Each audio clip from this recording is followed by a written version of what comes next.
मेरे भाई गुरु प्रकाश जी, मैं आपकी इज्जत करता हूं, लेकिन प्लीज तथ्यों को ठीक से सामने रखिए। तोड़िए मरोड़िए मत गुरु प्रकाश, प्लीज। नहीं मानक जी, मध्य प्रदेश हाईकोर्ट ने स्वतः संज्ञान लिया, उसमें आपका क्रेडिट नहीं है।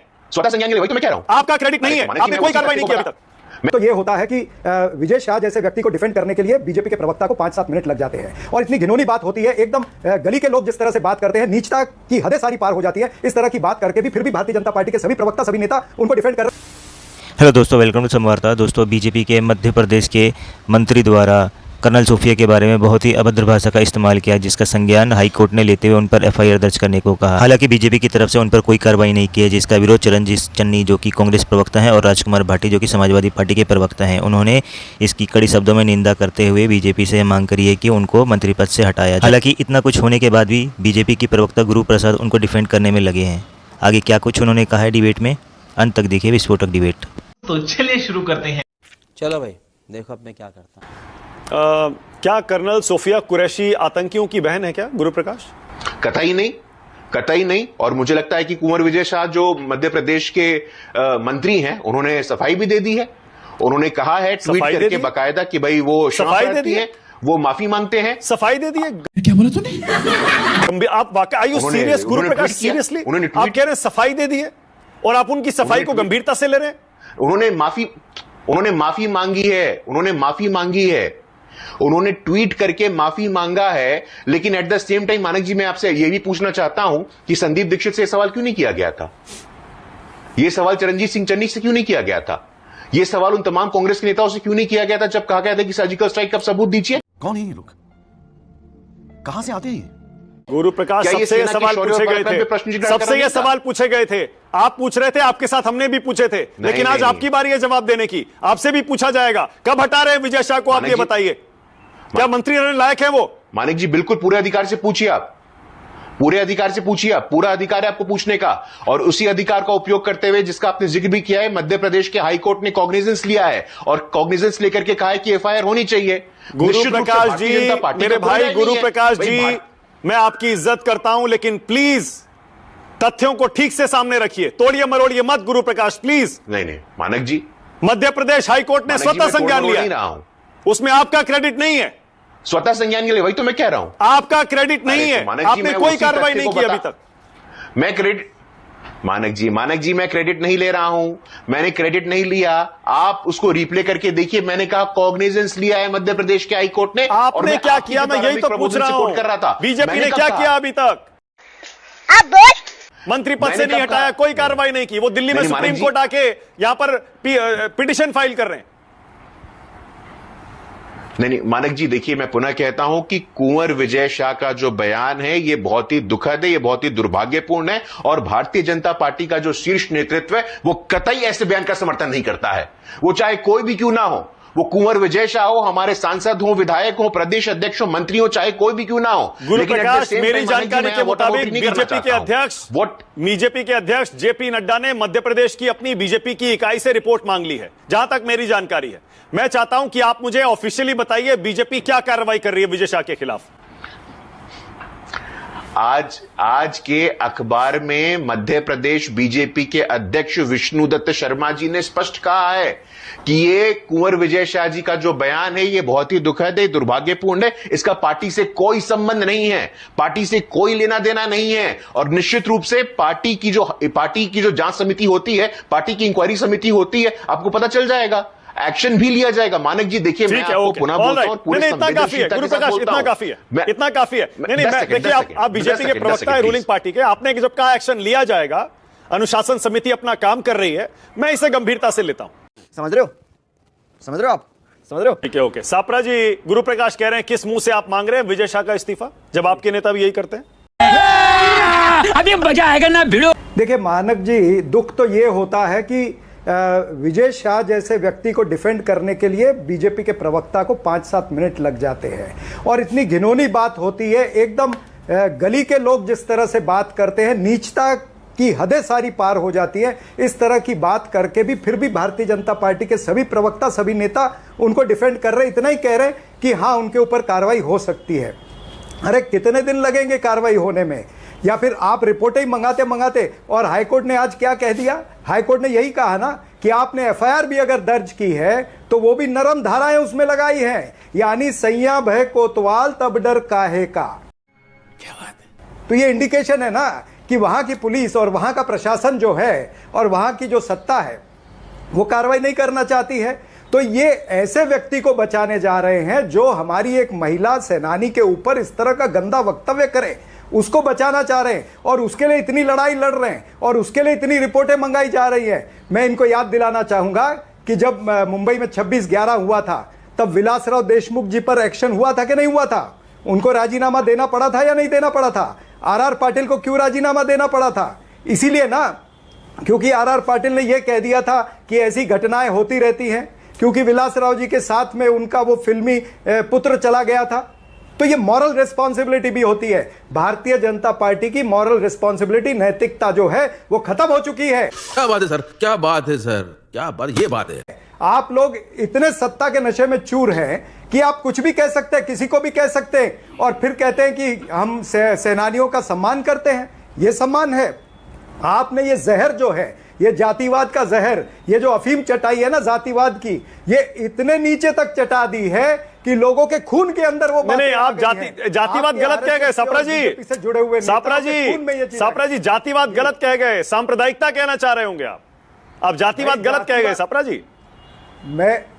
हाँ ठीक है, सांप्रदायिकता जो है ना, सांप्रदायिकता इन्होंने कूट कूट कर भर दी है, उसकी अफीम चटा रखी है अपने सारे लोगों को। वही बात तो बाहर आई जो सापरा जी, वही जुबान पर आई। सापरा जी मुझे पता है आप मुंबई में रहते हैं, आप महाराष्ट्र की राजनीति में एक्टिव हैं। आपने देखिए 2008 में वो विलासराव देशमुख जी को याद कर लिया, पाटिल जी को याद कर लिया। 2008 से जरा आगे आ जाइए, 2025 में आ जाइए। अजय राय जी वो जो खिलौना दिखा रहे थे फाइटर जेट का, उस पर नहीं बोलेंगे आप? अरे कहना क्या चाहते हो? आपके 7-8 बयान आपके नेताओं के बड़े बड़े जो वायरल हैं उन पर नहीं बोलेंगे आप? क्योंकि सापरा जी आपके पास कहने के लिए कुछ नहीं है क्या? नहीं, उस समय आपने खुद कहा कि जब जब ऐसे बयान आए आलोचना हुई और आलोचना के बाद में उसके ऊपर निश्चित रूप से कार्रवाई भी होगी। उसमें क्या है, जिस तरह से ये कह रहे कार्रवाई होगी, हम भी कहते कार्रवाई होगी। तो सवाल ये है कि हम तो ये बता रहे हैं कि विलासराव देशमुख पर तो कार्रवाई हुई, आर पाटिल पर कार्रवाई हुई, शिवराज पाटिल पर कार्रवाई हुई, तो इनकी नैतिकता कहां है? नैतिकता मर गई ना, बात तो यही है ना। और फिर उसका अभी राजनीतिकरण करने जा रहे हैं। ऑपरेशन सिंदूर का ये जो यात्राएं निकल रही हैं, हम यही कह रहे हैं ऑपरेशन सिंदूर से किसी को कोई तकलीफ नहीं है। हम सेना के साथ हैं, सेना के शौर्य के साथ हैं, हम उसकी तारीफ करते हैं। हम सरकार के साथ खड़े रहे, जब पूरा देश आपके साथ में खड़ा था तब आपने ऑपरेशन सिंदूर किया। और सीज फायर करते समय आपने क्या किसी को बताया? क्या किसी को कुछ पूछा? पहला आप कहते हैं कि 35 मिनट पहले डीजीएमओ को फोन आया, लेकिन पब्लिक डोमेन के अंदर तो ट्रंप का सबसे पहले मैसेज आया ना कि मैंने अमेरिकी पापा ने वॉर को रुकवा दिया। बात तो सही है। यही गया ना पब्लिक के अंदर मैसेज। तो इसीलिए हम लोग पूछते हैं कि भाई अमेरिका पापा को अथॉरिटी किसने दी? किन कंडीशंस पर अमेरिका के पापा ने वॉर रुकवाई है? अगर वो पापा खुलेआम कह रहा है कि मैंने ट्रेड की धमकी दी है, व्यापार की धमकी देकर के इस वॉर को रुकाया है, तो क्यों नहीं जयशंकर उस पर बोलते हैं कि हमको ट्रेड की धमकी नहीं दी है? तो फिर क्या बातें हैं? सापरा जी एक सेकंड, सापरा जी मैं खुद चाहता था कि आप डोनाल्ड ट्रंप पे आ जाएं, आप आ गए, बहुत अच्छा किया आपने। इतने दिनों से हम भी रोज मानिक जी डेली डोनाल्ड ट्रंप से सवाल पूछ रहे हैं, सरकार से सवाल पूछ रहे हैं, बिल्कुल पूछ रहे हैं डेली, ये ट्रंप ऐसा क्यों कह रहे हैं, अपनी पॉलिसी बताइए, कैसे हुआ, क्या बदला। अब तो प्रधानमंत्री, विदेश मंत्रालय के प्रवक्ता आज एस जयशंकर ने भी कह दिया कोई मध्यस्थता नहीं होगी, कोई पॉलिसी हमारी बदली नहीं है, वही बिल्कुल वही पॉलिसी है। अब तो आपको सरकार पर ज्यादा यकीन करना चाहिए या डोनाल्ड ट्रंप पर करेंगे अभी भी? तो रुको जरा, सब्र करो, बोला धक्का बुक्की नहीं करने का, आराम से लेने का। हाँ नहीं, हम डोनाल्ड ट्रंप पर नहीं करेंगे। सरकार ने यह कहा कि ये बायलैटरल टॉक्स ही रहेंगी, ये हम मानते हैं। लेकिन सरकार ने जो डोनाल्ड ट्रंप ने कहा कि मैंने व्यापार की धमकी दी है, मैंने ट्रेड का इनको बताया है, तब जाकर के ये सीज फायर हुआ, उसके ऊपर तो जयशंकर ने कुछ नहीं कहा। उसके ऊपर सरकार क्यों चुप है? नहीं, चुप नहीं है। नहीं सापरा जी, नहीं, देखिए जो फैक्ट है वो फैक्ट। नहीं, विदेश मंत्रालय के प्रवक्ता ने अपनी प्रेस ब्रीफिंग में साफ साफ कहा था, जो बातचीत यूएस से हुई उसमें ट्रेड का कहीं जिक्र नहीं आया।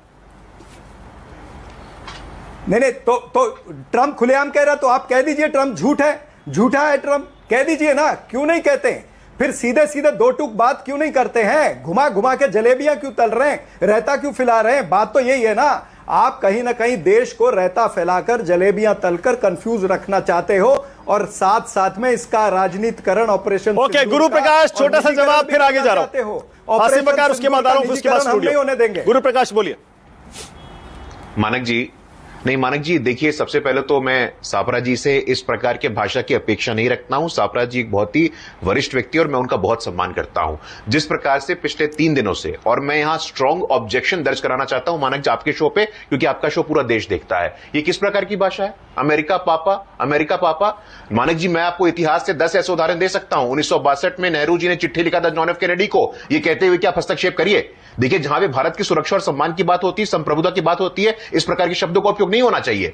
और आप मेरी बात मत सुनिए, आप बीजेपी की बात मत सुनिए, आप कम से कम शरद पवार जी की बात सुनिए। शरद पवार जी ने मानक जी पब्लिक डोमेन में कहा है कि जो हमारे डिटेल्स है सीज फायर के, उसको नहीं रखा जा सकता है, उचित समय पर रखा जा सकता है। शरद पवार की बात नहीं माननी है। आपके मंत्री, आपके इतने बड़े बुद्धिजीवी, पूर्व में विदेश राज्य मंत्री शशि थरूर कह रहे हैं कि भाई भारत का जवाब बिल्कुल दो टूक था। मैं आपके बीच में नहीं कह रहा था सर, मैं आपके बीच में नहीं। धन्यवाद सर, धन्यवाद। शशि थरूर कह रहे हैं, शशि थरूर जो विदेश राज्य मंत्री रहे हैं, जिन्होंने यूनाइटेड नेशंस में काम किया है, कि भारत का अटैक बिल्कुल प्रिसाइज था, टारगेटेड था, नॉन एस्केलेटरी था, भारत ने बिल्कुल दो टूक जवाब दिया है। शरद पवार कह रहे हैं, आपका कांग्रेस का पूरा जो महकमा है मानक जी, ये बहुत दुख के साथ मैं कह रहा हूं कि एक व्हाट्सएप ग्रुप नहीं है, उसके बाद आगे जाना, कुछ भी बोल रहा है, कुछ भी कह के चला जा रहा है। देखिए, कोई कुछ भी बोल रहा है, टर्की पे शांत हो जाते हैं। क्यों टर्की पे शांत हो जाते हैं? क्योंकि मुस्लिम तुष्टीकरण करना है आपको। सुनिए अभी,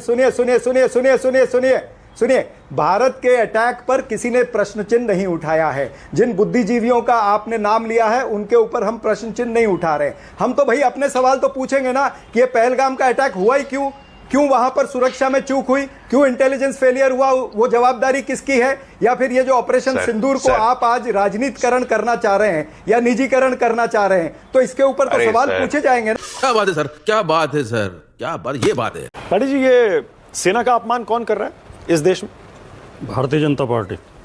कैसे? अभी जो आप सवाल पूछ रहे थे और गुरु प्रकाश पासवान उस पर जवाब दे रहे थे, गुरु प्रकाश पासवान बहुत ही शिक्षित और सभ्य और गंभीर प्रवक्ता हैं। उन्होंने काफ़ी कोशिश की डेंटिंग पेंटिंग की, लेकिन सवाल ये है कि एक व्यक्ति जो भारत की सैनिक अधिकारी का अपमान करता है, वो पूरी सेना का अपमान माना जाए कि न माना जाए? और जो सेना का अपमान कर रहा है उसे देशद्रोही माना जाए कि न माना जाए? बात तो सही है। पूरी भारतीय जनता पार्टी मौन क्यों रही इतने गंभीर प्रकरण पर? हाई कोर्ट ने स्वतः संज्ञान लिया, हाई कोर्ट ने मुकदमा दर्ज करने का आदेश दिया, उसके बाद भी इन्होंने सही समय पर मुकदमा दर्ज नहीं किया, उसमें भी रात को मुकदमा दर्ज किया। मंत्री सुप्रीम कोर्ट गया, सुप्रीम कोर्ट ने भी कठोर टिप्पणी की है, सुप्रीम कोर्ट ने भी उसे लताड़ लगाई है। कोर्ट आहत है, मीडिया आहत है, देश की जनता आहत है, हर नागरिक आहत है, और भारतीय जनता पार्टी मौन है इतने गंभीर विषय पर। तो इसे ये क्यों ना माना जाएगा, पूरी भारतीय जनता पार्टी के देशभक्ति को संदेह क्यों ना किया जाए?